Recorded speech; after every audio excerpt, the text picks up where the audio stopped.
Good afternoon already, and welcome to this closing panel of our seminar. My name is Elisa Tarnaala.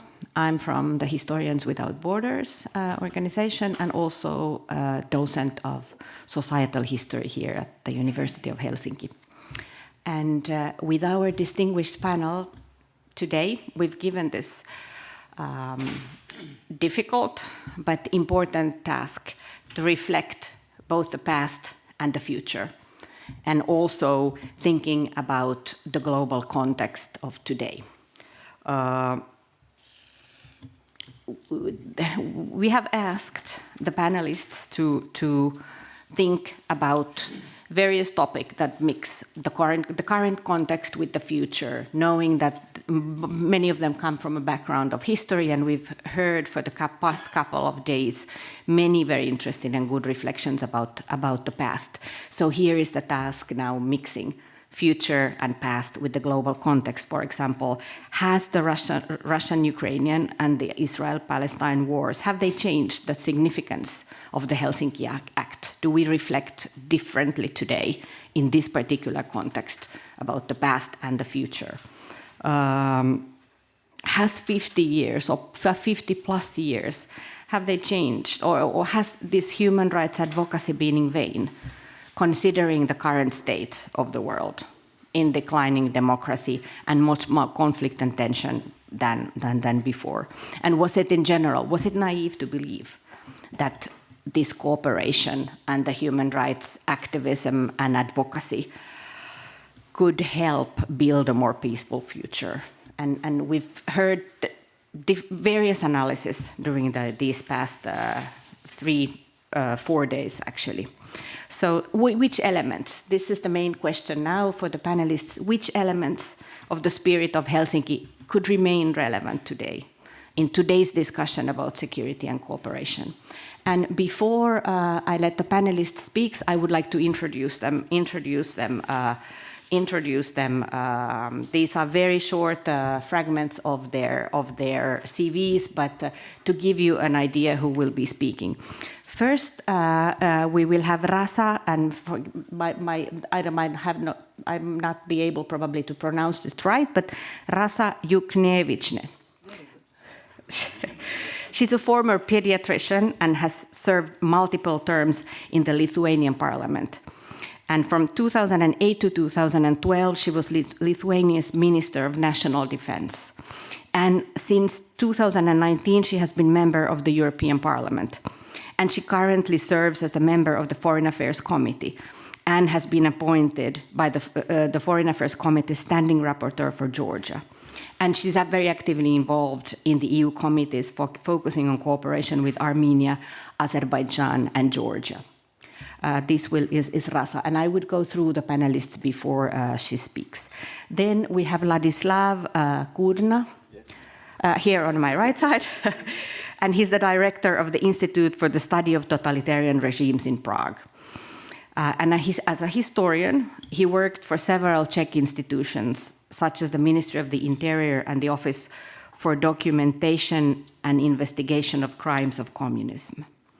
And his work focuses on the Czechoslovakian underground and opposition before 1989, the Czechoslovakian foreign resistance during the Second World War, and Czechoslovak participation in the Vietnam Wars. And then our third speaker is Taras Kuzio, on the right side of Ladislav. And Taras is a professor of political sciences at the National University of Kyiv, Mohyla Academy. Previously, he held positions at the International Institute of Strategic Studies, the NATO Information and Documentation Center in Kyiv, the George Washington University, the Johns Hopkins University, the University of Toronto, and the University of Alberta. And he has published numerous books, monographs, and articles on post-Soviet politics and Russian-Ukrainian relations. Welcome. And towards the other end of the table, we have Bradley Reynolds, who's a senior researcher at the University of Turku on the Academy of Finland project between engagement and dissolution, Finland in the CSCE, 1975-1994. And he works at the intersection of research, policy, and civic engagement. And his research focuses on European security politics in the 1990s, offering an academic and policy-relevant historical analysis. And his academic work has been published in leading international journals, such as European Security, Cold War History, and the Oral History Review. And then on the extreme right side, and I wouldn't say extreme right, but the extreme right side from me, or left from you of the table, is Ernest Wiśkiewicz. And Ernest is the director of Mieroszewski Center, an institution responsible for fostering dialogue between Poles and Eastern European nations. And he's member of the editorial board of AREI, a journal of Central and Eastern European history and politics. And formerly he was the head of International Economy and Energy Security Program. And he has authored numerous studies, reports, and articles on the Russian society, memory politics, EU-Russia relations, energy security, and international relations. So here are our panelists, and I would like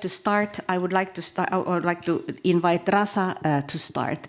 And we have said that the intervention could be from 5 to 7 minutes, more or less.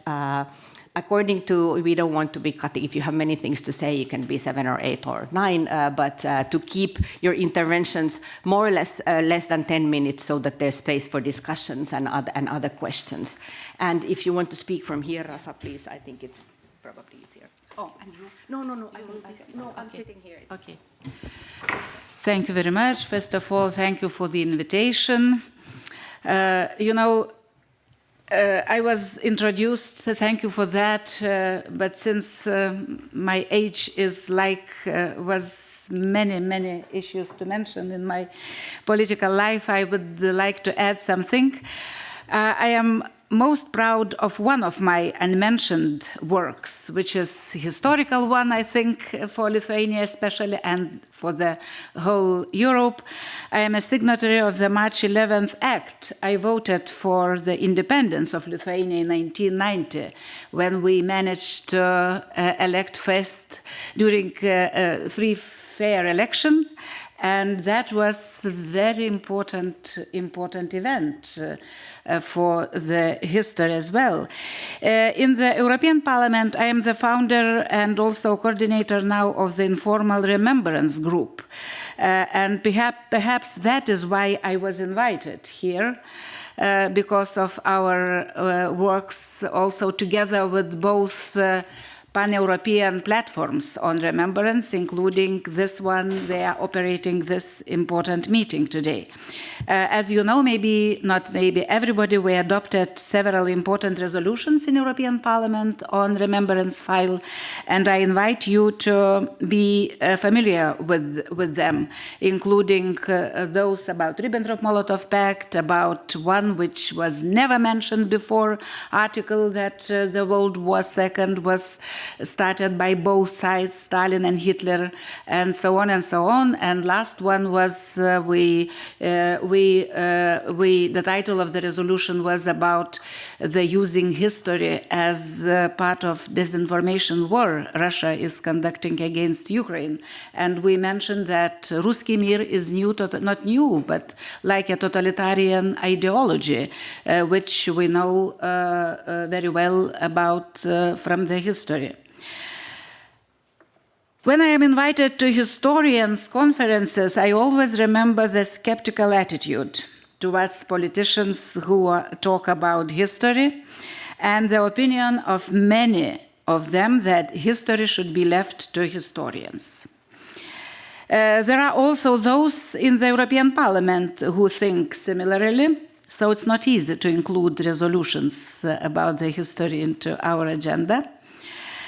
For example, the socialists have even adopted such a position in an official document, their official document.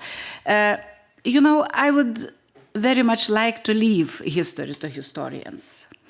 But unfortunately, today we see that Russian history, especially Russian history, I mean, in Russia, history is being used as an important tool to justify the terrible aggression against Ukraine and against all of us.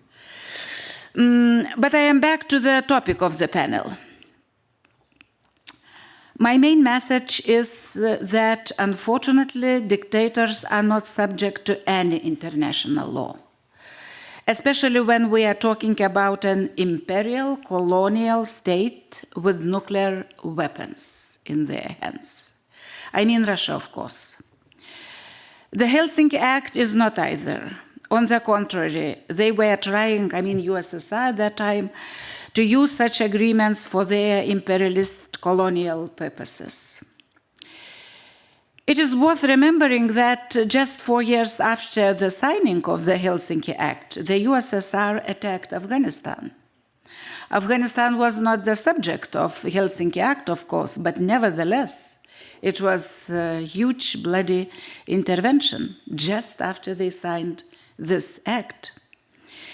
It is worth remembering also that the Helsinki Act was born from the Conference on Security and Cooperation in Europe, which was proposed by the Soviet Union. The Soviets began proposing a pan-European security conference in the 50s and 60s.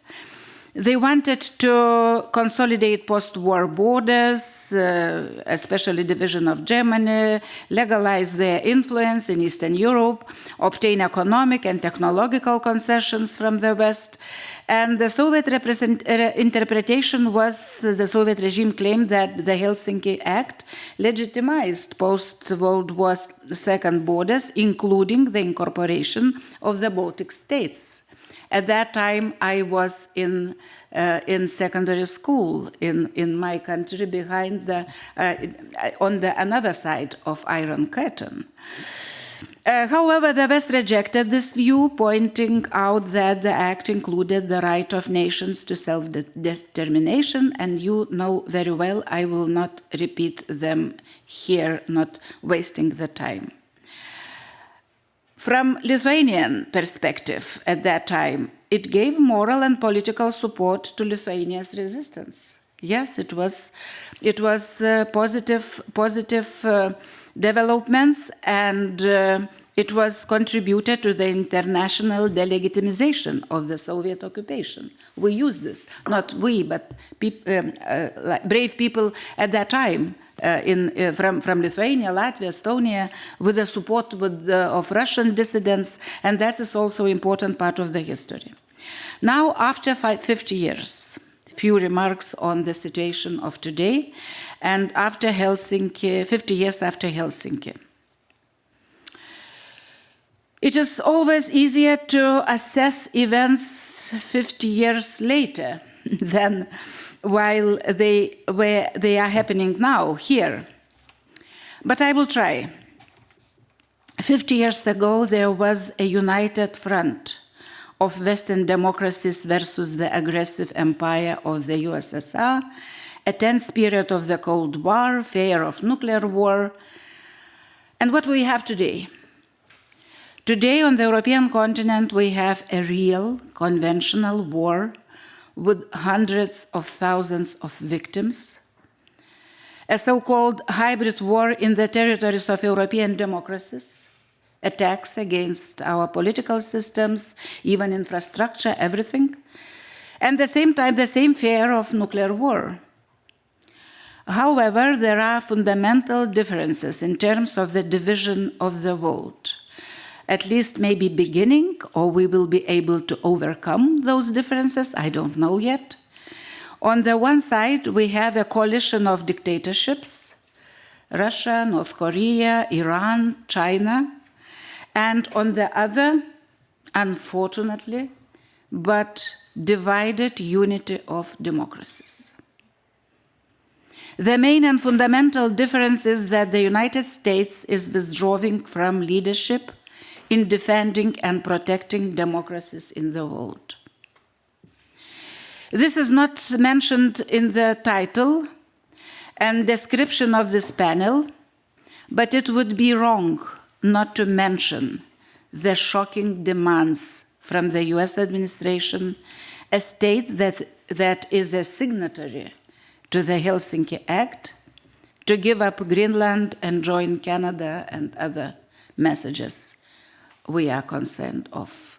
It's very much related with our topic and panel today. Many hope that it is temporarily, that the US will return. Maybe, I hope so, very much. But we must prepare for a different world, for a worst-case scenario. And this is where the responsibility of European democracies arises, us Europeans. So today we have more question marks than answers. Some of them, like, will Trump's proposed deal with Russia bring peace to the European continent? It reminds me very much 1938. Those textbooks we know very well about peace deal with Hitler, what happened later. Will it reduce Russia's imperial ambitions? My answer, of course, is no, but we have to convince many others. What is the future of the EU?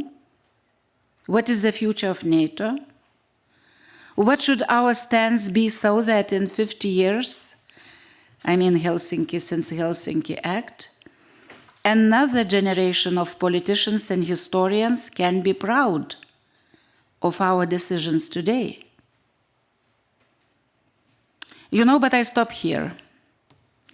This is the main work of many European leaders today and many politicians, my colleagues in European Parliament. We are dealing with those questions. So it is a topic of a separate conference, and maybe you will have some questions later. Thank you very much.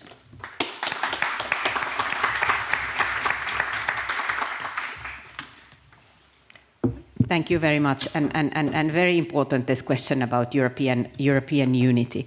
It reminds me of yesterday, Marju Lauristin, an Estonian former parliamentarian and Estonian Helsinki group member, was saying there was always this other CSE saying, don't rock the boat too much from the European side and from the Western side. You can speak about human rights and you can do certain things, but we won't be openly supporting you because we want to keep the channels open and we want to keep the balance. So these questions about how united is the West and how disunited and how are the different narratives, also historical narratives, are playing out is extremely important, and we do see it in the European Union. So thank you very much. And now we will pass to Ladislav, please. Thank you very much. I will stay seated because I'm not well. Thank you very much for invitation. I believe that... Sorry? Is it on?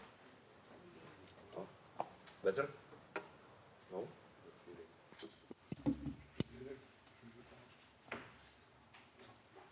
And now?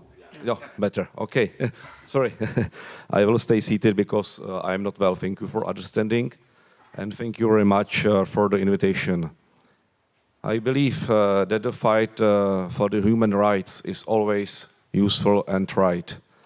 Of course, we are living in the turbulent times, but honestly, it is difficult to find a period in history that would not be difficult or outright cruel. The slaughter of the Great War, or the mass murder during the World War II, or the mass persecution by communist regimes in the Central and Eastern Europe after the end of World War II. I don't think it is naive to think that human rights and international cooperation cannot build a better world. But if we want a world which be effectively confront evil, unjust, as in the case with Russian aggression against Ukraine, we must rely not only on a universal concept of human rights, effective diplomacy, but on a real military power. As a historian, I would like to mention a few aspects from the past, but also from the future, in which I still see a great contribution of the spirit of Helsinki. My friend, associate professor, Mr. Martin Palouš, intellectual, high thinker, writer, signatory, and the youngest spokesman of Charter 77, a close collaborator and friend of Václav Havel, described how playwright Václav Havel wrote an open letter to the most powerful man in Czechoslovakia, the General Secretary of the Communist Party, Gustav Husák. I will focus on how the Helsinki Pact enabled the Czechoslovak fragmented opposition to unite on a single platform. During the first half of the 70s, the Czech underground gradually established, and underground fans and young people gathered around the famous Czech group, the Plastic People of the Universe.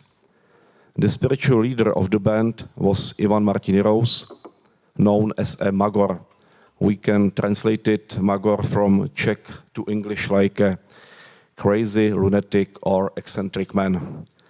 The State Security Service noticed existence of underground only in March 1974, although it was established in the early 70s. Why? Because after invasion of Warsaw Pact in August 1968, Communist Party launched the mass purges inside party and culture. Both official and unofficial have to wait.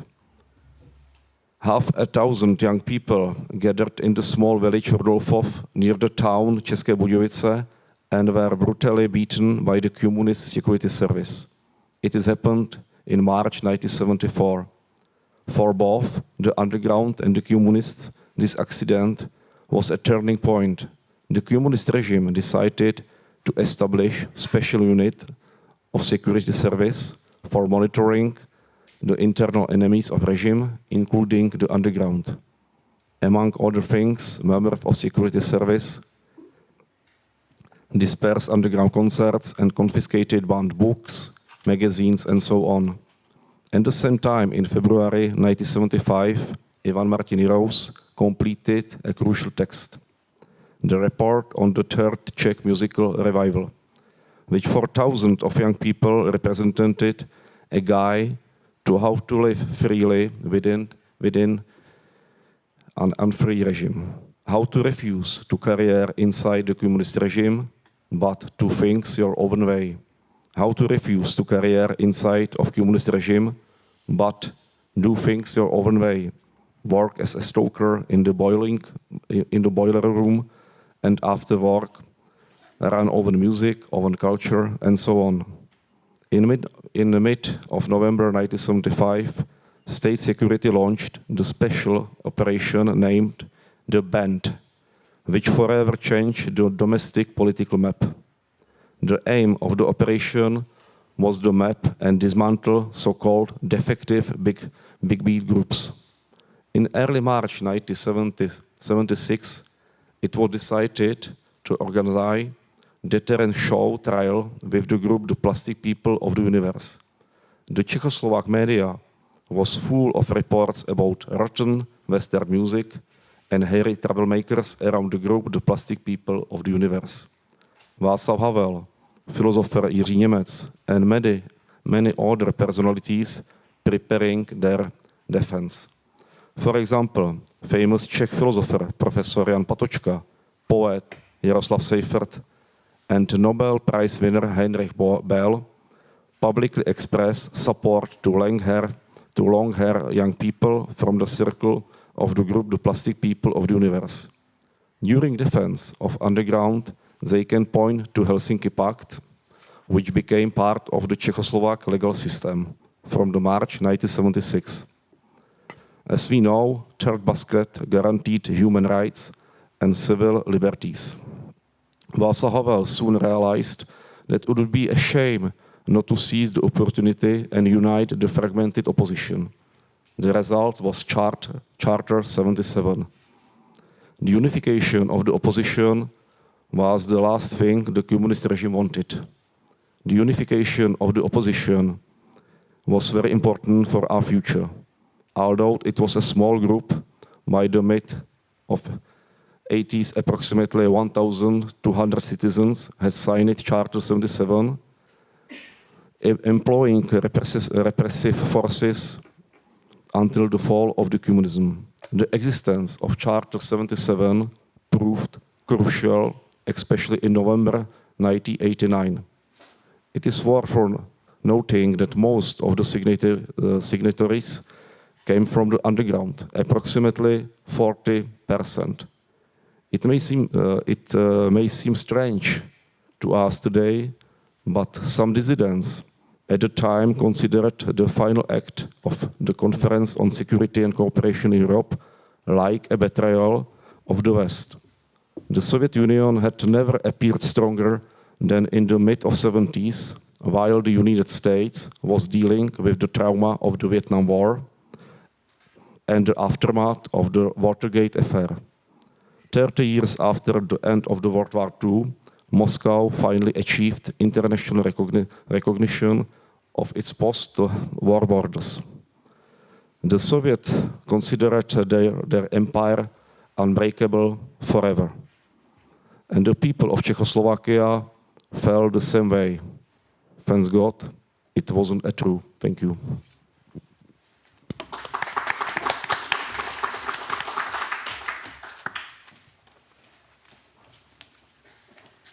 Thank you very much. We heard yesterday as well that the Russian regime currently calls human rights or defines human rights as dreams of yesterday, whereas in the Soviet times, human rights was referred to as abstract bourgeois values.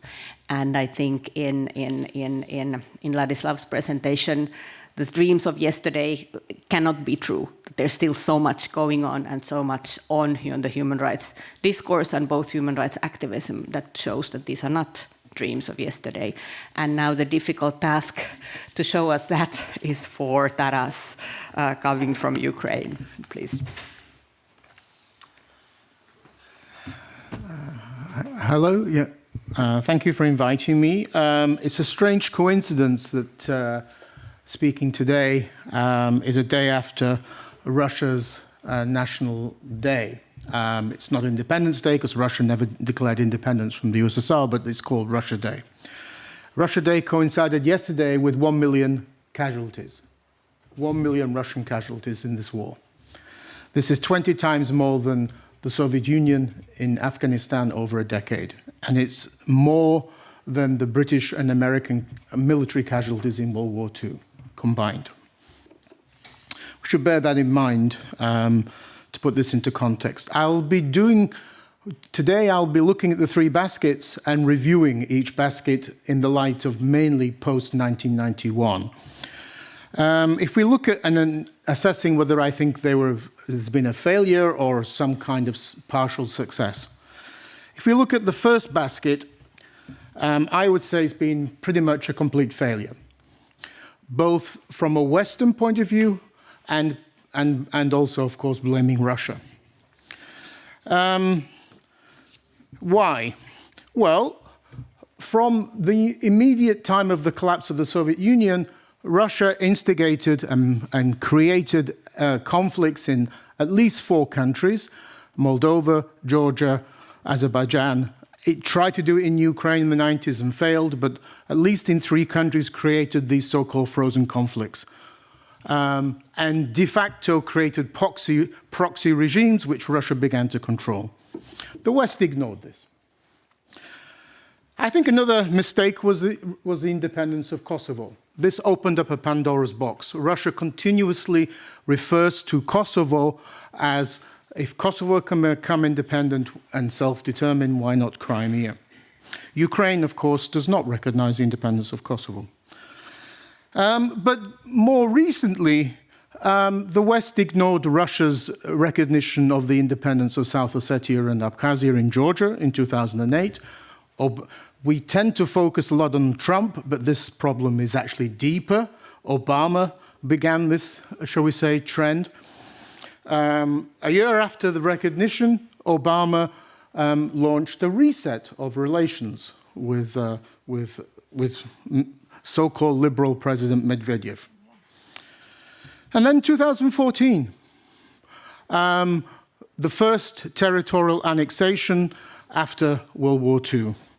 And what really happened? Well, very little. I'll talk about it. More recently, we've already heard about Donald Trump and Canada and Greenland, but what most people have not heard about is Hungary, a member of the EU and NATO, planning to annex Transcarpathia in 2022. Hungary was working, obviously, together with Russia on the assumption that Ukraine would quickly be defeated. This was the assumption throughout the Western world in 2022. And as Ukraine is disintegrating, Western Ukraine, particularly Transcarpathia, is a place that Hungary could move so-called peacekeeping troops into. So this is not only not only a signature to the Helsinki Agreement, but a member of the EU and NATO. But 2014, President Obama advises Ukrainians not to fight against Russians in Crimea. He ignores the Budapest Memorandum, both Britain and the United States, ignores the security commitments of the US and Britain. Obama vetoes weapons supplies to Ukraine. US Congress wants it, Obama vetoes it. But President Poroshenko is told by Western leaders to forget about Crimea. So although we are stunned by Donald Trump talking about legally recognizing Crimea as Russian, this problem began under Obama. It's not just a Trump problem. And in some ways, Trump is actually more honest than Obama here. But the worst thing about 2014, which is, of course, everybody forgets, the first Russian invasion, is that Europe continued business as usual after it. Germany continued to build Nord Stream 2. Most European countries continued to do business, and the sanctions were, I'm sorry to say, a joke in 2014. And they were only implemented after MH17 was shot from the sky and 300 people were killed. Donald Trump implemented sanctions against Nord Stream 2. President Biden lifted those sanctions. Then, of course, Nord Stream 2 was closed after the full-scale invasion. Connected to this basket one, shall we say, territorial integrity, sovereignty, is the question of Europe. What is Europe? Which, of course, that word figures in the CSCE and OSCE. I would argue, I would like to give a bit of my own memory. I was an exchange student in late communist Poland. And in the kitchen on the corridor would mingle East, West Germans, people from the Soviet Union, and people from Britain like myself. When I mentioned the word West to people from the Soviet Union, they said to me, the West for us is Poland. I understood from then onwards, and this was clearly seen to this very day, that there were always two iron curtains, not one. And the second iron curtain was between the Soviet Union and Central Eastern Europe. And that has continued in the mindsets of Europeans. Because what happened after 1991 was Europe, in inverted commas, moved from Western Europe to incorporate Central Eastern Europe and the Baltic states. But it stopped at the border of the former Soviet Union. Ukraine, Georgia were outside of Europe. And you can see this by the fact it took the EU over 3 decades to recognize Ukraine as a European country. Ukraine only became a candidate member for EU membership after the full-scale invasion. So why did it take 3 decades? And then we'll see how long this takes. I'm still wondering. On NATO, the situation is even worse. The West, including the US here, the West has de facto given Russia a veto over Ukrainian and Georgian memberships in 2008. Of course, they will never admit this. Of course they won't. We've had 17 years of annual NATO summit declarations which say Ukraine will be a future member of NATO. Until this month. In the NATO Congress later this month in The Hague, this will be the first time Ukraine will not be mentioned as a future member. Thank you, Donald Trump. So what does this mean if you're a Ukrainian? That you were lied to for 17 years? Russia acted on this. But now you're told, no, you should actually forget about that. Worse still, the newly elected Polish president is against Ukrainian EU and NATO membership. So we have a new potential Orban on the scene in Poland. Historians will write about this and say, leaving Ukraine in the grey zone of offering NATO membership but never really planning to implement it was a disastrous policy. It would have been better to say to the Ukrainians, we can't let you in, instead of lying to them, to their faces. This is also strange because NATO should be begging Ukraine to join. Why? Well, first of all, it spends the most in Europe of any country on defense. You know, most European countries are going to have a problem, except maybe Poland and Estonia, I think Lithuania, to reach 5%. Ukraine already does it. Ukraine is the only country in Europe with battle-experienced army, with experience fighting Russia. Together with Israel, Ukraine is these two countries are the most innovative armies in the world. What Israel did yesterday in Iran is very similar to what Ukraine did a week ago inside Russia. Europe would lose without the US and without Ukraine, Europe would lose a war with Russia. Without the US and with Ukraine, Europe would win a war with Russia. The second basket, economics and trade, I won't talk about them very much, but I think this is pretty much a failure because the liberal mythology surrounding the use of economics and trade, particularly in Germany, to engineer democratic change has obviously been a complete failure. And we've seen this with German-Russian policy in particular. We now have an anti-Western axis fighting inside Ukraine, or in Russia against Ukraine, of Russia, China, North Korea, and Iran. With China benefiting from globalization and no sign of any democratization from that globalization. The third basket, human rights. I think here there's more success, some not success, but more success, because, of course, a large group of the 27 post-communist states have become democratic. At least half of the former Soviet republics have become democratic, 3 Baltic states, Ukraine, Moldova, Armenia, Georgia until recently, but now is sliding. But you have a major problem. The OSCE has a member which is a fascist state, and that's Russia. You don't believe me? Well, you'll have to buy my edited book that comes out in August. We have 10 authors, many Polish authors as well, where we describe Russia as a fascist state from different angles. A lot of academics are reluctant to describe Russia in such a way, but I think there's now simply I would see no problem in doing it. There's been a problem, I think, an unwillingness to see Russia for what it is for a long period of time. Russian leaders only saw themselves as part of the so-called common European home, Gorbachev's phrase, for only 8 years. Between 1988, when Gorbachev said it under his foreign minister Shevardnadze, until 1995, when it was foreign minister Kozyrev. 8 years.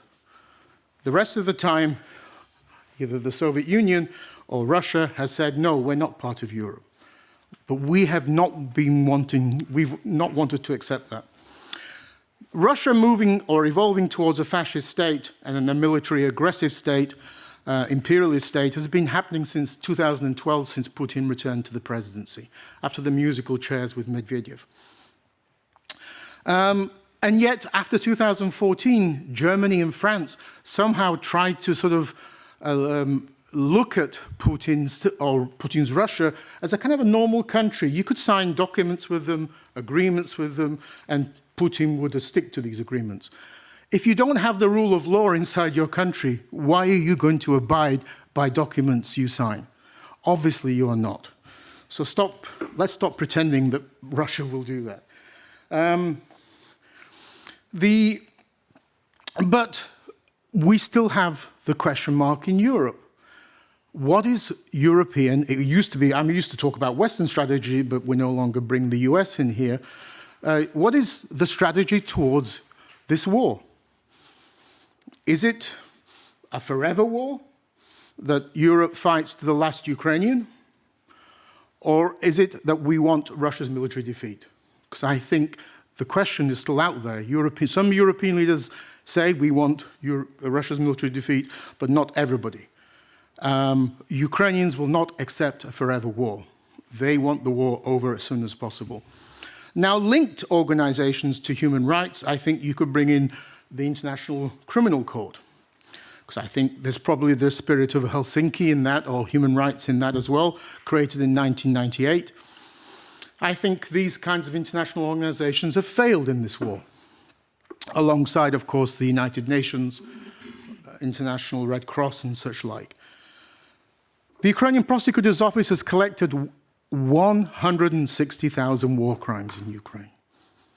Should I repeat that figure? 160,000. The ICC has indicted only 6 Russians. Why only 6? The entire Russian army should be indicted as criminal. Never mind just 6 people. Of course, one of those is Putin. The Council of Europe has been talking about this for 3 years, to launch a tribunal on Russian military aggression. Where is it? Why is it taking so long? I'm actually not very optimistic that after the war ends, many Western countries will prosecute these war crimes. The US, of course, will not. Trump has no interest in it. But I wonder. But don't underestimate Ukrainians. Ukrainians will continue to go after these criminals like Israel has for decades afterwards. My conclusions. I think that on the question of sovereignty, territorial integrity, the West and Russia here have failed after 1991, if we look at the first basket in the Helsinki Agreement. And the concept of Europe did expand to the east, it moved eastwards to include Czech Republic, Poland, Baltic states, but it stopped at the Ukrainian border. Ukraine was still Asia, still not really European. So I think that concept of a second Iron Curtain I felt in the 1980s, I think it's still there in the minds of many Europeans. Is Ukraine a kind of a Christian Turkey on the edge of Europe? Is it really European? Maybe not European. Globalization, I've already said, I think that was the myth that economics and trade would bring democracy to Russia and China, of course, has been proven to be not the case. On human rights, it's time to recognize that the OSCE has a fascist member, Russia,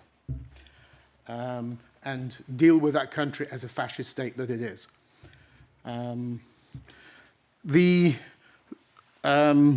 I think we need to have the West needs to have a strategy what to do about this war, and that strategy should be Russia's military defeat.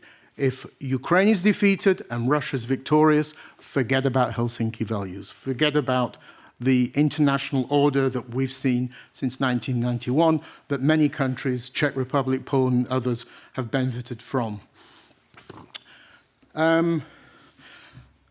Good luck on relying on the US. I think if you're a security strategist in Lithuania, Estonia, Poland, or elsewhere now, you can't rely on the US anymore. If you can't rely on the US anymore, Ukraine is happy to be your ally.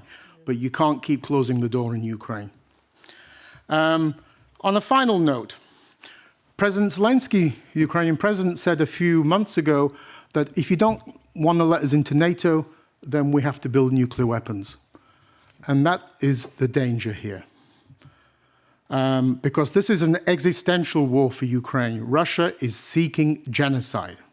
It's seeking the destruction of the Ukrainian state destruction of Ukrainian identity.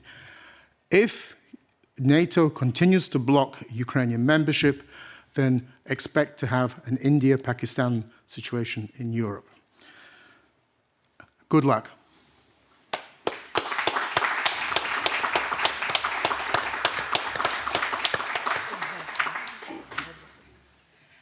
Thank you, Taras, for this important reminder that nobody here has, of course, forgotten, but this important reminder on how, on what is the context currently in Ukraine and how that influences all of our countries. Now, I think, Bradley, you have the difficult task now to tell us, can international cooperation and human rights do something? So after Taras's presentation, I think he said good luck, so I'm saying good luck as well. I'm trusting you can bring us some hope at least. Thank you. Yeah, so thank you. And thank you for the invitation. I'm very honored to be on this distinguished panel. I think I would like to pick up on Taras's comments about this idea of an Iron Curtain kind of shifting after the end of the Cold War, which was very interesting. So after we've had some very nice discussions in these past 3 days on the Spirit of Helsinki, I think it's useful to take some of the different ideas that people had and reflect on them. So in these short summary remarks, I'd like to highlight a key piece of the Spirit of Helsinki, which I believe has been at the center of this conference, which is the value of transnational networks. Now, this is not to say that this can solve any of the problems that Taras brought up, but it'll be maybe a different perspective on some of these ideas. So in 1990, Mary Calder stated that the cooperation of different social movements, such as Helsinki groups, dissidents, and so on, built throughout the 1980s, represented one of the first attempts to integrate Europe from below. Calder was a member of the European Nuclear Disarmament Campaign, or END, and a part of the broader peace movement in the UK. I think the idea of transnational networks as a piece of European integration is important to reflect on for a few reasons. First, the transnational networks that were built in the late Cold War brought together a diverse set of political actors, ranging from leftist peace activists to Reaganite dissidents, as well as environmentalists and feminist groups. The connecting issues for all of these was a common language of human rights, which Samuel Moyn has argued developed in the decades after World War II. We have heard much about these connections over the past 3 days, but what we have heard less of is how these groups also gave solidarity and support for debates in Western European societies and North America. The NAACP, for example, loosely utilized the Final Act in continuing their work on civil rights in the US. Helsinki Watch was also founded in the US. The Finnish Committee on European Security, a pseudo-Finnish Helsinki group, published citizens' pamphlets emphasizing the value of the Final Act for Finnish civil society. And most significantly, it supported the burgeoning peace and environmental movements in Western Europe. So in general, it supported civic discourse in many societies from Vancouver to Vladivostok. The environmental and peace movements would eventually institutionalize into various peace research centers or many of the Green parties we know today. Many Charter 77 participants also entered governance in Czechoslovakia in the early 1990s. The social movements that purportedly led to the end of the Cold War slowly dissipated or institutionalized in the early 1990s. While many Helsinki groups remained, their focuses shifted. Today, we talk a lot about networks and the need for networks as a solution to the crisis of democracy or the need for solidarity. We all here understand the value of networks. ENRS is a very important network, where our common language is history, memory, and commemoration. But the Spirit of Helsinki was different. It was independent social movements, dissident groups, and individuals reading the Final Act and realizing it was an opportunity to act and highlight the hypocrisy of their leaders, East and West. This is what Yuri Dinsbier, Charter 77 participant and former foreign minister of Czechoslovakia, called the hidden possibility of the Final Act. This hidden possibility was the inspiration that came from individuals themselves, but was indirectly supported by diplomats. In adding to this, I would like to reflect on the history of these different dissident movements that we have highlighted over the past 3 days and think about their value for the contemporary moment. We have talked a lot about the value of these connections and the value of transnational solidarity for helping former Warsaw Pact states overthrow communism. As Professor Morgan outlined, while this may not have been a key piece to ending the Cold War, it was nevertheless important and worth our attention. I would like to apply this thinking further. If we agree that transnational networks are valuable in overcoming oppressive forms of governance, for supporting fundamental freedoms, and for maintaining open civic space and freedom of the media, we should continue to support these connections in the South Caucasus, Central Asia, the US, Russia, and Europe itself. The difficulty with commemorating the value of the Helsinki groups and transnational networks in the 1970s and 80s is that if we end the history in 1990, as I mentioned yesterday, our perspective is too teleological. History did not end with the Cold War. Finnish President Alexander Stubb, ironically, in January of this year, remarked, "Our vacation from history is over." The history of Helsinki should be utilized to remember the transnational networks and that they are only one piece of a larger toolbox. They are not an alternative to having another strategy, as Taras mentioned. Deterrence and material support for Ukraine is fundamental, but this should not exclude us from supporting networks of activists in Central Asia and the South Caucasus, as well as Russia. These are all societies that have individuals that strive for greater freedom, that want transnational connections and solidarity. As we heard from Anya Mir yesterday, Central Asian countries may not have memories or histories of Helsinki groups. However, I would argue that this does not mean that there are not groups searching for support and fighting for open societies. At Historians Without Borders, I have worked with the Helsinki 50+ reflection process, with the Civic Solidarity Platform, which is an organization over 100 civil society organizations from Vancouver to Vladivostok. This project brings together civil society actors to discuss OSCE issues and prepare for the future. Many former Helsinki groups are involved, but also new organizations, such as us at Historians Without Borders. I work with, for example, organizations in Kyrgyzstan that are extremely active and have committed to cooperation, and they have commented that our collective work has opened new opportunities with the Kyrgyz government, which they previously did not have. If we value the history of support in supporting those behind the Iron Curtain during the Cold War, logically, it would be a moral injustice to leave societies in a similar position today to the whims of Russian and Chinese influence. For example, the networks with Ukrainian civil society that have now been built up through solidarity and support has been argued to be a critical piece of building Ukraine's European future. The question of cooperation with Russian activists is a difficult one. We must strongly oppose the Russian illegal war of aggression against Ukraine and support our Ukrainian colleagues however we can. With regard to Russia, we also heard from Michael Zhanatovsky that you cannot help someone who does not want to help themselves. I agree with this. But there are many Russians that want to change their country. We work with Russian activists and they tell us about small kitchen discussions that have reappeared in Russia in their daily work. Moreover, we work extensively with Ukrainian civil society organizations, and they say that our joint seminars are one of the only places left they meet with Russian civil society colleagues. Both our Russian and Ukrainian colleagues say that this is of immense value, as networks are much easier to destroy than they are to build. Vladimir Kara-Murza, a Russian journalist who spent over a year in Russian prison before being released, argued that, quote, "A Europe whole and free and at peace will only be possible with a peaceful and democratic Russia as part of it. And this is a roadmap we need to start preparing today," end quote. While this can be debated, I just want to remind us that there are Russian activists who continue to fight for a better Russia. Kara-Murza, for example, was awarded the Václav Havel Human Rights Prize in 2022. The last 20 years of ENRS has shown that addressing history culture in Europe is a difficult and ongoing task. But we nonetheless agree that it is worth pursuing as a tool for building and maintaining peaceful neighborly relations. History is a central piece of Russia's internal and external policy strategy, as we have heard from Rasa. Today, it needs to be countered by historians and others, addressing the false narratives that the Kremlin uses for foreign policy purposes. At some point, history culture will need to be addressed in Russia. Deterrence is a foundation for short-term policy, but it will not solve the problem, the longer-term problem, of living next to Russia.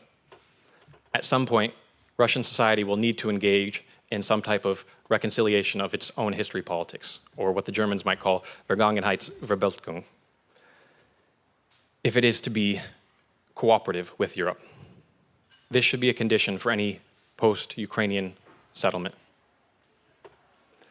While this might be a grand proposal, the Spirit of Helsinki for me was about longer-term thinking and creativity. Who imagined in 1975 that in 15 years, Germany would be reunified?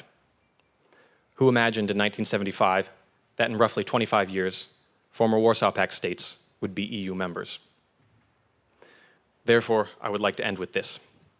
These are longer-term processes we are thinking about. As historians, we understand that these processes are slow. If we don't think about the future in a similar way, we will be doomed to short-term solutions and consistently trying to reinvent the wheel. The Spirit of Helsinki will not itself solve any of the problems we see in the world today, but it can help us think about what needs to be done to create more resilient, peaceful societies.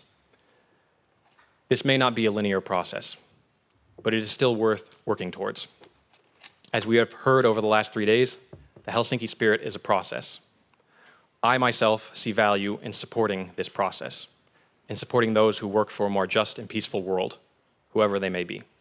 Thank you.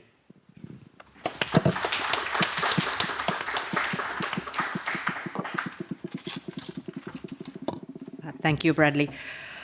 Someone reminded us, I think, the first day of the conference that we should be reminded that the Russian leaders have learned their CSE lessons.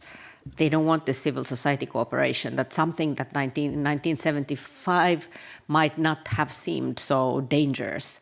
And the leaders at least could not foresee all this energy and creativity and risk-taking of the Helsinki groups and other dissident groups. But now we do have that knowledge on what happened after 75 and what were all these movements and what was their capacity. So with this, I would like to pass the floor to Ernest to ask what type of cooperation we need then in terms of history, in terms of memory, in terms of today's human rights valued cooperation. Thank you. Thank you. Is it working? Yeah. Okay. Thank you for the invitation. It's a pleasure and honor to be here. Before I ask this question, I have to add some flavor to this debate that I already heard, because when I asked about the Spirit of Helsinki, a little bit academic mind asks myself, what is the Spirit of Helsinki? And I can see a lot of them circulating around, and I think we need to be more precise. So I see a spirit number one that was in minds of Soviet leaders of the 70s, and it was not at all related to the spirit that we have in mind. It was already said. It was about consolidation of the power in Europe.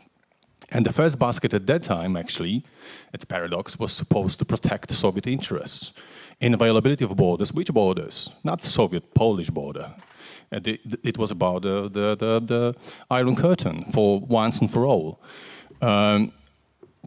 So those norms and rules that we today perceive as those who, at least as a Pole, I say we need to protect in order to survive in the current contemporary world, at that time were used by the Soviet leadership for other purposes, actually to consolidate their domination over the region. But somehow the genie jumped out of the bottle and turned into spirit number two, actually, the one that we would like to preserve, that those norms and rules are treated for real, for each and everybody. So the norm of sovereign equality that is also in the first bucket is treated seriously. It is not instrumental, that we all have our rights and freedoms as nations to pursue our own autonomous policies, to join alliances that we want to join, not to be part of any sphere of influence, but to have a freedom of maneuver. So the spirit number two is in crisis. I wouldn't go that far as Taras that this is a complete failure, but definitely it is under siege, it is under crisis, because that one of the parties, a significant one, decided to dismantle the whole system, and does whatever it can do to make us believe that that it was, it has been, it is, and it will be just a facade. That there is nothing else, just the power meets the other power, might make right.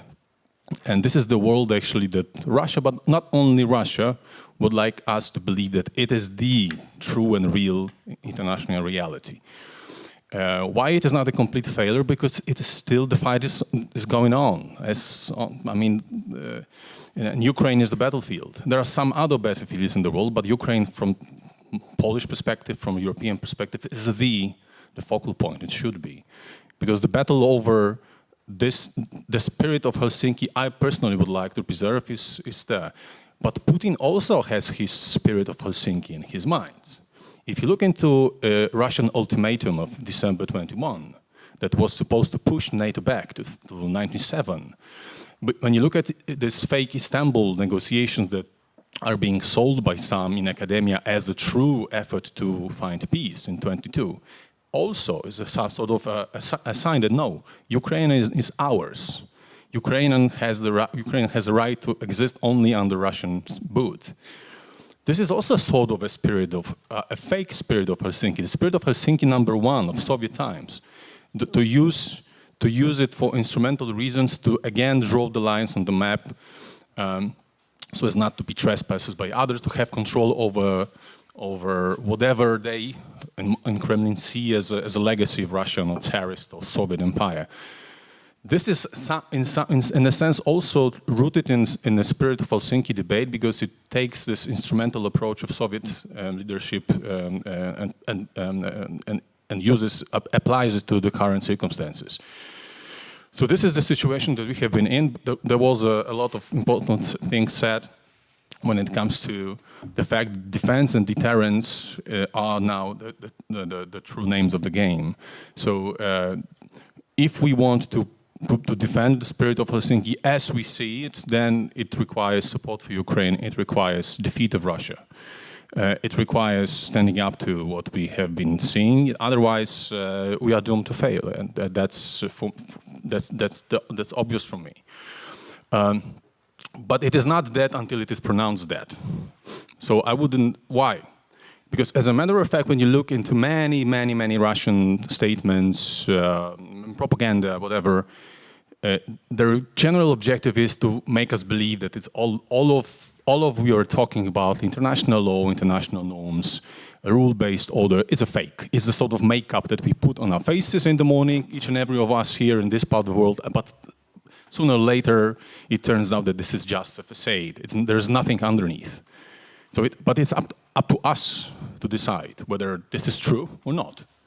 And actually, the battle that we have been seeing in Ukraine is about this kind of thing. Whether we truly believe in those issues and ready and willing to sacrifice a little bit of our welfare, a little bit of our political security, a little bit of our social security. It's all on the table right now, and we have to decide whether it is worth defending. And given the wider environment, with the US traveling in unknown direction, I'm not that pessimistic still, but I can see the dangers. With China, with its own plans and aspirations, and other actors trying to use this opportunity and to dismantle current order, definitely is the time for us to stand up. And final note on history and cooperation and memory politics. Yes, history is not for historians, and this is a nonsense that I have met a lot of times during various debates. It's nonsense because if you don't have memory politics, you don't have policy in these matters. The others enter the stage, and you are helpless. You are toothless. You cannot do anything just to watch the others taking your field and doing your day job. And memory politics is not just for politicians. It's for intellectuals, for writers, for historians as well. And just one example to illustrate this. 3 recent books published in Russia to illustrate. A couple of days before the last anniversary of the victory in the Second World War, Russian Security Council that is composed of 30-something people, mostly men, the creme de la creme of Kremlin elite, the closest ones to Putin. With him, Narishkin, heads of FSB, intelligence, Minister of Defense, many, many others. Each and every one was probably forced to hire their ghostwriter to write an academic paper on one of the issues related to Second World War, be it about the military victories or intelligence victories. Show me another country that does that kind of exercise, with 30 most important people in the country writing sort of academic papers and trying to shape the thinking of the past, but not for the past. But actually, each and every of the papers that is in the book is about the so-called special military operation in Ukraine. They're using the past to tell us what they want to do right now. And the two and other volumes, more fresh ones. One is sort of Chornaya Kniga in Russian. So black volume, black bull doesn't sound good in English, but still I will translate it literally. Black book on what the first one, a short history of Polish Russophobia that supposedly started in the 10th century. So the whole history of Poland that is being related to our genetic Russophobic approach. And it's fantastic. It's truly fantastic. I recommend it, but not for polemic. You don't do this as professionals, just for fun. And the other one is a black book on material on, in quotation mark, Ukrainian issue. When you have the whole 20th century described of one of the associate of Vladimir Medinsky, that is now the key person in so-called negotiations. And read this, because then you can understand actually what are the purposes and what are the goals of Russian delegation in Istanbul and other places. Because this history of 20th century through the eyes of Mikhail Myakov, Russian professor, tell the whole story. And if you say how we can cooperate with those people, no, we cannot. There is no way. I mean, sorry for that, we cannot build bridges with those people. And I worked for a couple of years mostly on Russian and cooperation with Russian academia, Russian state institutions, and I'm fed up with this. Totally. And I don't believe that we should, and we can go back to that.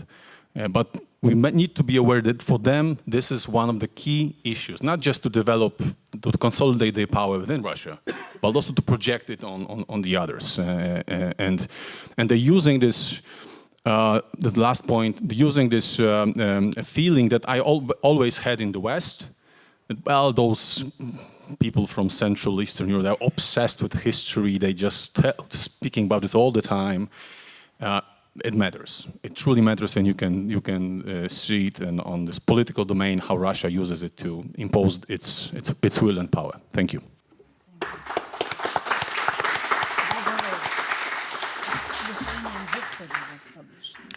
Thank you, Ernest. Very interesting. In yesterday's last panel, Katalin Miklosi was talking about memory politics and trauma, and she said, and she spoke about reconciliation, and that was a reconciliation panel. So she was saying or highlighting how interesting it is that reconciliation is both it's a political element and tool, but also reconciliation is something very very irrational, because it's based on experiences and memories that can go from one generation to another. But there is this irrational element, which of course then is something that can be played politically, and that, for example, the populist parties and movements play a lot with. So with this, I would like to, this idea on going back to memory politics and how you've all highlighted the importance of history. I would like to ask a short question from the panelists, and then we open to questions from the audience about what elements then for you would remain relevant? We know that history plays, and you've all said in a different way, that history plays a very important role in these narratives, in these political narratives about truth and reconciliation, but also about the narratives of our past and where the future should be going. So are there any elements in what we have named the Spirit of Helsinki that could be used today for the civil society, in the political discourse, in different types of activism? What can be what we can take back from that? And you can answer in the order you want. Rasa, please. Does it work? Okay.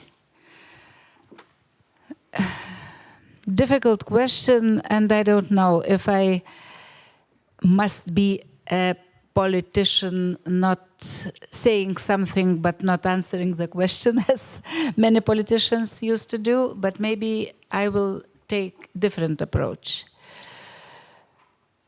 You know, I think that the only lesson learned from Helsinki I see today is that we must defeat evil.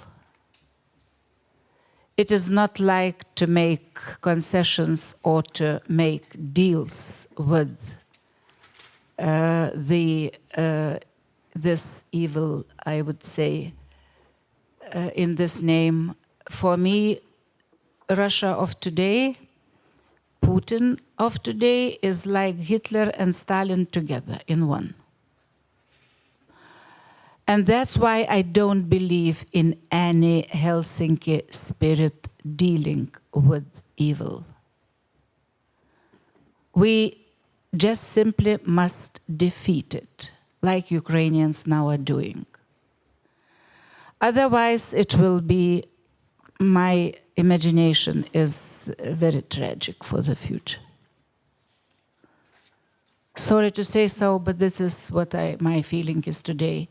Being as politician, not having much responsibilities as people in Washington, D.C. or highest levels, but despite that, my feeling is like this. We are in a really existential period of our generation, and the responsibility for the future is higher than maybe we imagine of today. So it's no deals, any Helsinki acts with evil.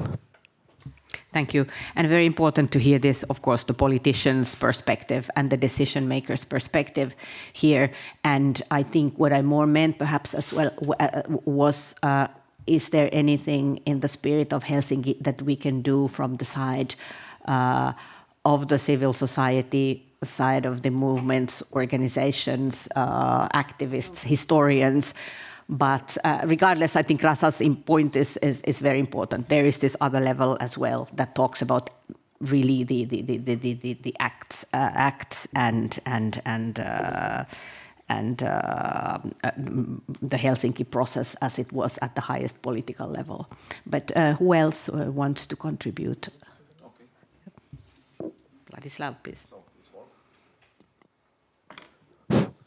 So for me, it is a hope, and I hope in a better future for a new generation, for our children. And I strongly believe that in this day, nowadays, nobody of politicians, I hope, don't believe in a policy of appeasement, because policy of appeasement is the road to the hell, and we see what's happened on Ukraine. It's a horrible story, and we have to realize that the survival of our civilization, European civilizations, depend not only on NATO, but last but not least, an independent and strong Ukraine. And who of us believed 3 years ago that Ukraine survived more than 3 weeks? And we, people of Czechoslovakia, we have a bad experiences not only with Russia always and of course with Germany.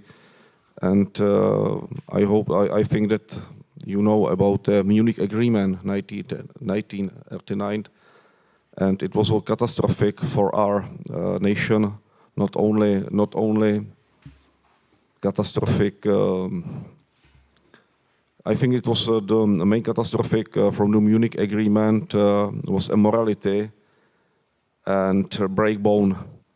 And I hope that in these days we realize that the Ukraine, without a strong Ukraine, without an independent Ukraine, we cannot chance. And I hope that the people, not in the only the European Union, and I hope in some breaking point in the United States, because I would like to mention again, without NATO, we have no chance. Thank you. Wants to continue? Taras. It should be on. Quite a few different things came up. But yes, you could easily write a book or make a strong argument that history is the main driver of Putin or the Kremlin's, Russia's war against Ukraine. Very easy to do this. And you see this during negotiations, so-called peace negotiations in spring of 2022 and now directed by the Trump team. Russia continuously raises the question, and this is Russia's phrase, we need to deal with the roots of the war. One of those roots, they claim, is NATO enlargement, that they was allegedly, of course it's not true, they were allegedly promised there would be no NATO enlargement. But the most important thing is that what this refers to is that Ukraine has no right to be Ukrainian.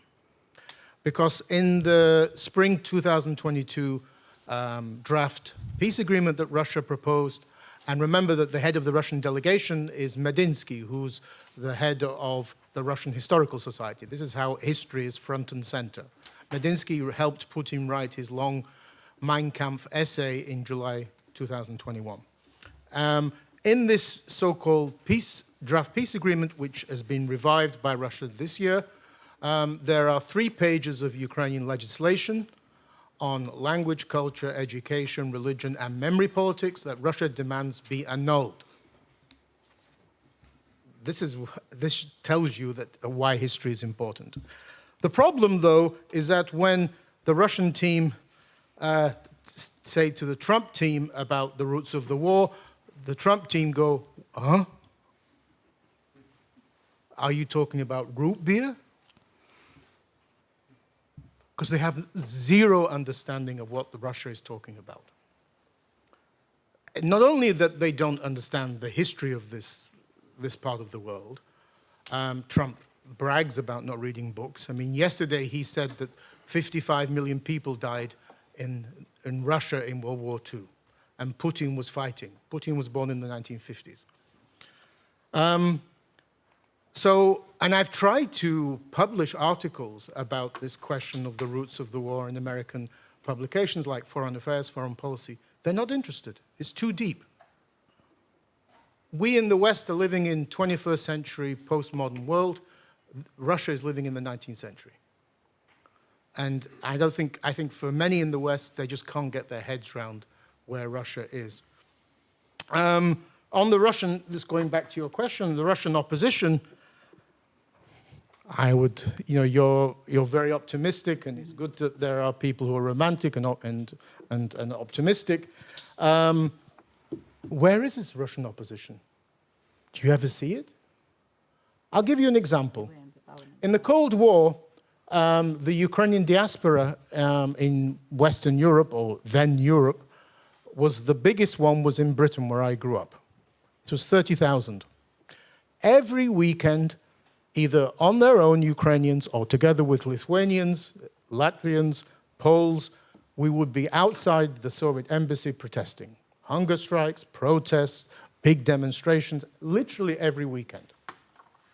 Today, there are 150,000 Russians in England. You never see them. They never protest. So the first thing I would say to Mr. Kara-Murza and others is, it's about time you became less passive. Why are you so passive? Where are you? And you can't, a lot of Russian oppositionists and civil society activists say, well, we can't do anything in Russia, it's too repressive. Yes, it is very repressive. But you're living now since when nearly 1 million fled at the end of 2022. Democratic Armenia, semi-democratic Georgia, Turkey, Western Europe, they've all moved to democratic countries. Why are they still not active in those democratic countries? It makes Ukrainians very suspicious about these Russians, that they are not really anti-Putin, they just didn't want to die in the war. That's the main reason. They don't really care. And then you add to this some Russian civil society activists and Russian academics in the West who write on Russia try to argue this is not Russia's war, this is Putin's war. Because it's a way of evading responsibility.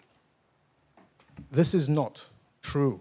If you look at all the opinion polls, and there is still one independent polling organization in Russia called Levada Center, every month since February 2022, they've done a survey of do you support the war, and always it's 70 to 80% say yes, about half hardliners and half soft, more moderate liners, shall we say. On the question of history, yes, one of the reasons that Russia invaded was because after the Euromaidan revolution in 2014, Ukraine's decommunization, the kind of things that took place in the Baltic states, Czech Republic, Poland earlier, began to happen in Ukraine. And that decommunization and changes of history, for example, changing from celebrating 9th of May to 8th of May, from 1939 to 45, not 1941 to 45, began after 2014. Russia hated that because it means that Ukraine is diverging even more from Russia. On that, Taras, I would like to give the floor to the others. I'm so sorry, so that there's time for the audience as well to ask questions from you. But Ernest, please. Okay, just very shortly. Authoritarian regimes, and especially Russia, weaponize everything right now. So we used to think about energy mostly, and the new things are migration, but also information and cybersphere and AI possibly in months or years to come. They also weaponize past, weaponize present, weaponize future, and just send it back to us and ask us to deal with it. Why do they do that? Because it is cheap. It is very, very cheap. Read recent papers by Russian journalists from the Insider about GRU actions throughout the whole Europe, 26 states. Starting from, of course, the same unit doing Skripal attempted murder, so chemical agents being used to kill people. But the same group also supervising the graffiti writings in European cities to influence, to have an impact on youngsters, in the cities about some issues related to some local elections, whatever else, because it is cheap. And somehow, when we are too much focused on kinetic weapons, we forget that we do have instruments, sources to face it, and that's the problem, that we do not do it. They used all those new areas of social media to have a direct impact on our societies. How many of you have TikTok accounts trying to pass your knowledge about history, about sociology, whatever you do in your life professionally? How many of you use TikTok account, are not ashamed of it, but use it in a professional way to attract the audience? Can you raise your hands? I know it's Chinese. It has back doors. I don't use it on my own phone as well. But I have a few young historians in Poland who actually try to infiltrate this space but on their own with the short videos, short messages to their followers about history in a specific way to address the mindset of young people of today. We may lament on how people do not read, how they... Okay, let it be. But this is who they are. And if you want to approach them, you have to adapt. You have to find another ways to attract the attention. If we don't do this, there are many others who will joyfully entered the stage and made their minds on and Chinese, Russians, whoever else, with a little bit of money, because you don't have to have a lot of money for that. So these are the questions, little questions that I can just throw to the academic community throughout Europe. I think that in the universities we should teach people how to use these new methods to have an impact on public opinion. Not just academic papers, not just academic conferences. They are very good still, but we have to think more broadly, because this is the way how we can actually answer on the ground to the very offensive and aggressive actions of Russia and others. Yeah, thanks. I think this point on technology is very good. I would like to end on that. First, on the history of Ukraine and the roots of the conflict, I think Sergei Plokhoy, a leading scholar on Ukraine, has written a book on this, The Russia-Ukrainian War and the Return of History. I don't want to discount your experiences, Taras, but in my experience, working with both Ukrainian and Russian communities, very many Russians have supported Ukrainian protests. They have used Ukrainian flags, and they have constantly said, Slava Ukraina. The question I have is, what do we gain by creating an image of an entire people?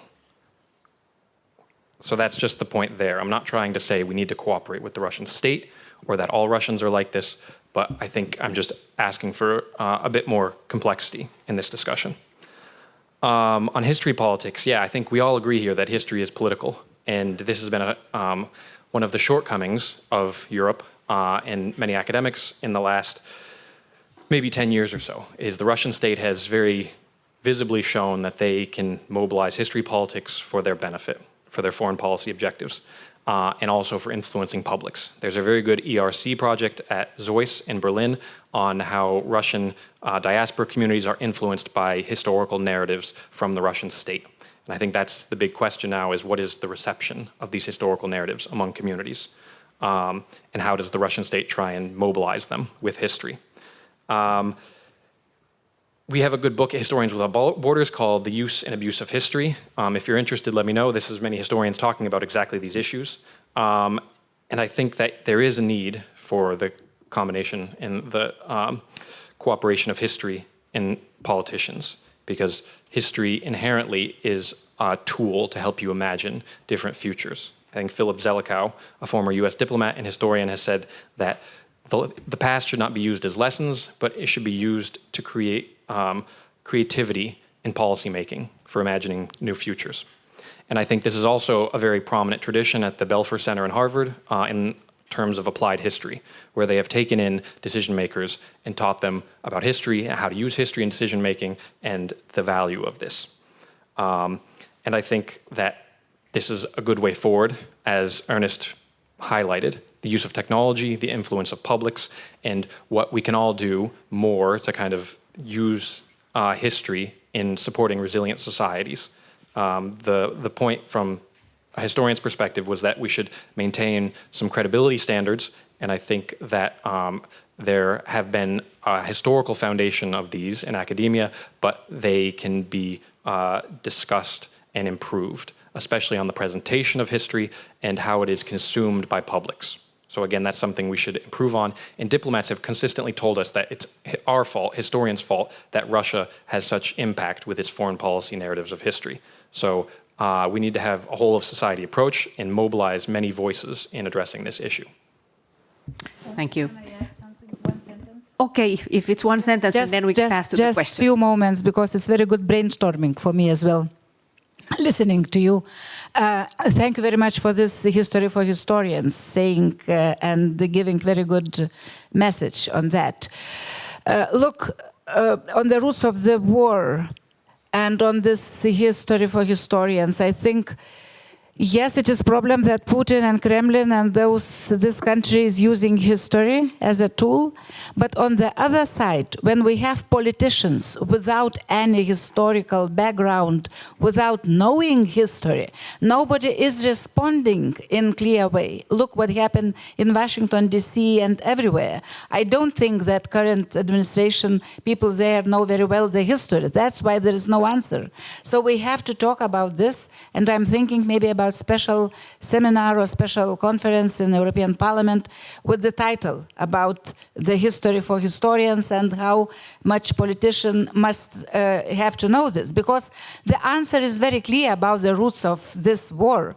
The roots of this war are in imperialistic colonial background of Russian Federation, of Russia. And this is also related with opposition, I mean so-called opposition, and everybody, because we don't say in a very clear way where are those roots of this war. So thank you for that, and I will think about the further events in the European Parliament. Thank you very much. And now I would like to take some questions from the audience. Before then, there will be a 1-minute closing speech for all the panelists. But first the questions, please. Of old scholastic wisdom, medieval time. Distinguere sed non separare. I think that this is the spirit of Helsinki, that we need to distinguish between three baskets, but we should not separate them, because security and human security, I think in Helsinki spirit is one and the same thing. A Russian question and Ukrainian question. I think that we should agree that they are two different questions, but we must not separate them, because whatever we do with the first one will have an implication for the second one, and vice versa. And final point, I don't agree with Kuzio that there are no Russians showing up their presence and articulating their view. In Prague, we had demonstrations co-organized by Russians and Ukrainians. And I think that the key thing is the capability of Russians and Ukrainians to communicate effectively in Helsinki spirit. Obviously, there is not a very realistic option for the next weeks and months, but history sometimes can surprise us. Václav Havel said that hope is not to do things when we believe that it turns out exactly well. But hope is to do certain things no matter what. And I think that this should be our message of Helsinki conference, Helsinki past, for the future of the same processes or similar processes. Thank you. Thank you. Anyone else from the audience? I'll try to pose this as a question, but it will come across probably as a bit of a statement. I just, as someone who's been involved in this Helsinki process one way or another for not 50, but maybe 40 years, maybe never wrote down what exactly are the elements of the Spirit of Helsinki, but I just throw out three and wonder whether they are still positive in some way to be retained. And one is just this concept that we can get everybody, no matter how bad the situation is, around the same table to express concerns, demands, hopes, aspirations about security, which happens not only at every ministerial meeting in the OSCE, but every week in the Permanent Council, so that representatives of not only Russia, but countries that don't necessarily care very much about what's happening in Ukraine are hearing about it every week. So that is that one part of the Spirit of Helsinki that's worth retaining, which is just the ability to sit around a table and express different views. The second is related to that, which is to see whether at that table sometimes there can be common ground found maybe not on resolving the biggest question of the day, the aggression against Ukraine, but about how to buttress democracy in Moldova or another place where it's under threat by ensuring that there are some useful programs that the OSCE can carry out at a very modest level on the ground. And then maybe the third question of the Spirit of Helsinki is it not worth sometimes having a structure in place that's there in reserve for better times? And that's one way in which the CSCE and the OSCE in the past have played a positive role, because when the crisis was over, or when the conflict ended, or when suddenly there was a democratic leader in a country that had been ruled by an autocrat for some time, there was a structure in place to support and provide a bit of a way forward. So those are three Spirit of Helsinki issues, I think, which may be worth retaining in a world in which it's very easy to be extraordinarily pessimistic about both the spirit and about the organization. Thank you very much. Someone else in the audience? Is there? No, it looks like there are no questions. There's one. Okay, very good. Thank you.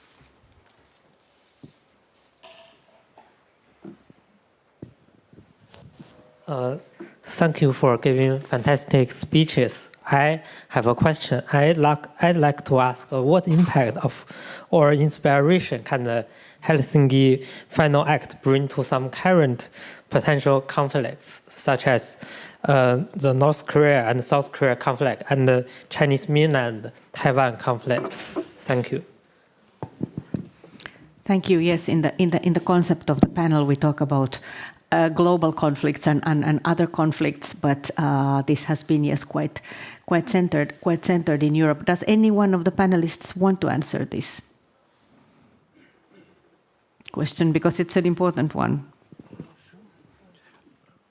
Bradley,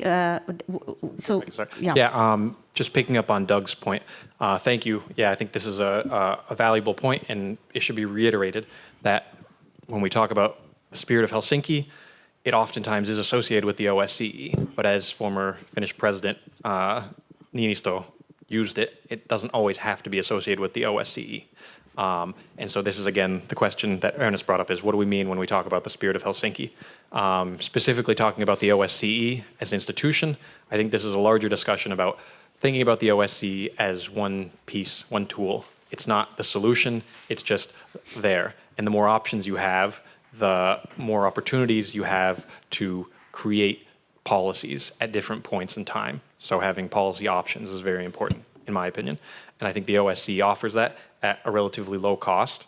And it also retains the opportunity in the future for there to be discussion, because this is a larger question of diplomacy. Is what some 2 years ago, we had the discussion of kicking Russia out of all international institutions, which was important for many institutions, such as the Council of Europe. But there's the question of the OSCE might retain its added value there because it retains the opportunity. At some point, you will have to reopen diplomatic relations with Russia. And if you're looking for a strategy for how to obtain some type of reconciliation and for Russia to engage in that, there will be that point of discussion. So I think that's of value for a discussion. On global conflicts, yeah, this is a big point, and it's been attempted before to kind of use the CSE process as a template, especially by Finnish researchers for other conflicts in other communities, such as the Persian Gulf, etc. I think the point here is we should maybe think about the Holocaust memory template, how this has become a template for many regions to try and create a collective memory for integration, and how that has gone positively and in some senses negatively. I think at another conference I was at, you had museums in Africa who were trying to base their Rwanda genocide museums off of Holocaust museums, and how that kind of presupposed a certain narrative. And so it may be useful to inspire some ideas in other regions, but at the same time, it might also bring up some of the similar problems that we see specifically today that we've been talking about in that format. So. Yes, thank you. I think it hasn't been there for a couple of years now, but there were academic papers and conferences also about the OSCE for the Middle East, for example. It was an idea at some point. We started a bit late, so we have a couple of minutes. Can I just answer this one as well? Okay. Yeah, I don't know why we should think the OSCE is an organization that has a good track record on resolving conflicts. It's failed in trying to resolve any conflict it was involved in the former Soviet Union. Failed in every single place. Moldova, and in particular, I know I've done a lot of work on the South Caucasus. In the Armenia-Azerbaijan case, it was a complete failure, the Minsk OSCE group. And this is why Azerbaijan had to, in the end, gave up on it and launched a military attack on to take back territory that Armenia was occupying for nearly 2 decades. The problem that you had in these kinds of OSCE groups, like in the one for the South Caucasus, was that you had chairs who were in charge of the big powers. So in the case of South Caucasus, it was Russia, US, and France. The US went AWOL under Obama, never really showed up. Russia was always biased towards Armenia, and so was France. You know, and yet it was Armenia that was occupying 20% of Azerbaijan. So in the case of Moldova, we still have a frozen conflict, Transnistria. OSCE has not resolved it. So I'm sorry to say that the OSCE doesn't have a good track record. And if you talk to people in those countries, they will not have a positive view of the OSCE. Back to the China question, the anti-Western axis of Russia, China, North Korea, Iran is at war. They feel themselves that they are at war with the West.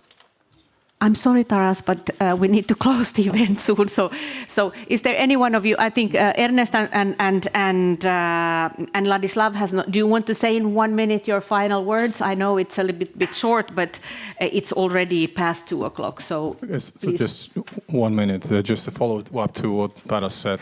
The track record of OSCE in a special monitoring mission in Donbass is a disaster. I'm sorry to say.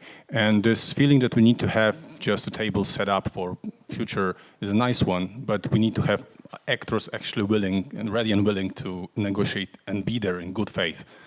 And we have not good experience with Russia for a while. So it's good to have that potential for the future, but I think it's better to focus on the results that we want to achieve and not just the tool that we might somehow in some place at some time use to do that. About Russian opposition, my main accusation to them is they are selfish. They are focused on themselves. They don't offer anything about future Russia. Yes. They are too eager to speak about Ukraine and not about their own. I'm asking them, what is your vision of future Russia? But not sort of the beautiful Russia of the future. Tell me how you want to shape your society, how you want to influence people indoctrinated right now by the authorities in elementary schools, in high schools, universities. Tell me how you want to do that. What is your outreach? And my own experience is that they stop doing that. They think about cultivating the networks in the West, sitting here as white Russians after the revolution, Bolshevik Revolution, and wait 100 years for time to come, maybe for the grandchildren to take power in Russia. And this is my major problem with them. And the last point about the history, just a recent, and the importance of history and our job, actually, all of us. Recent social truth post of Donald Trump. 51 million Russian soldiers killed in Second World War. 51 Russians. So. Putin was fighting them. So it tells a lot, I mean, when it comes to the importance of history. Thank you. Thank you, Ladislav.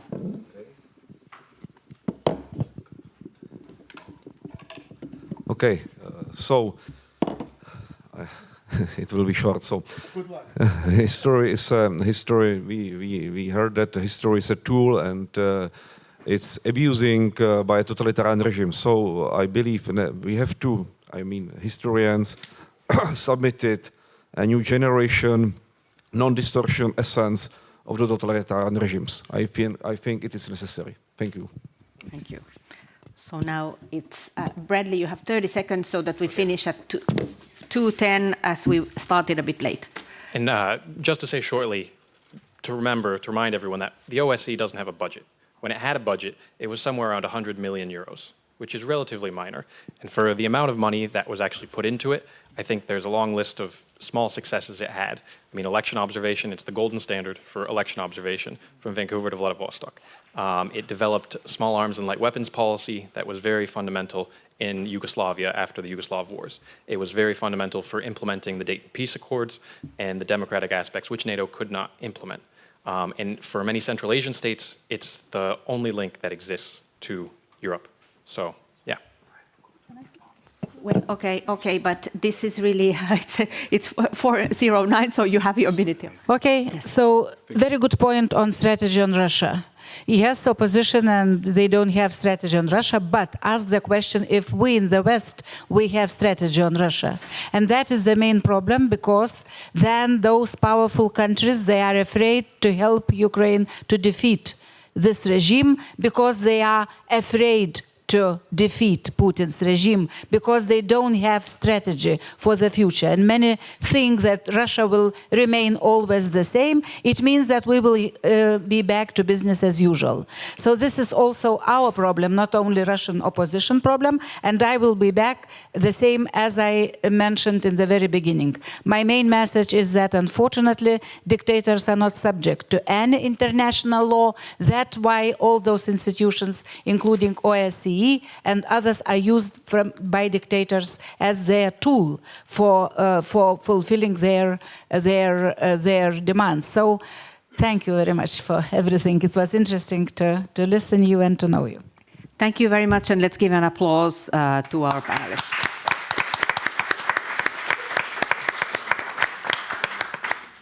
Thank you very much again, and I think now next in the agenda is closing of the seminar. I think we did fairly well. 10 minutes late. I think this is a panel of 5 persons, so it was quite challenging since the beginning. But this was very interesting and also informative in many ways. Thank you. Thank you very much to all of you.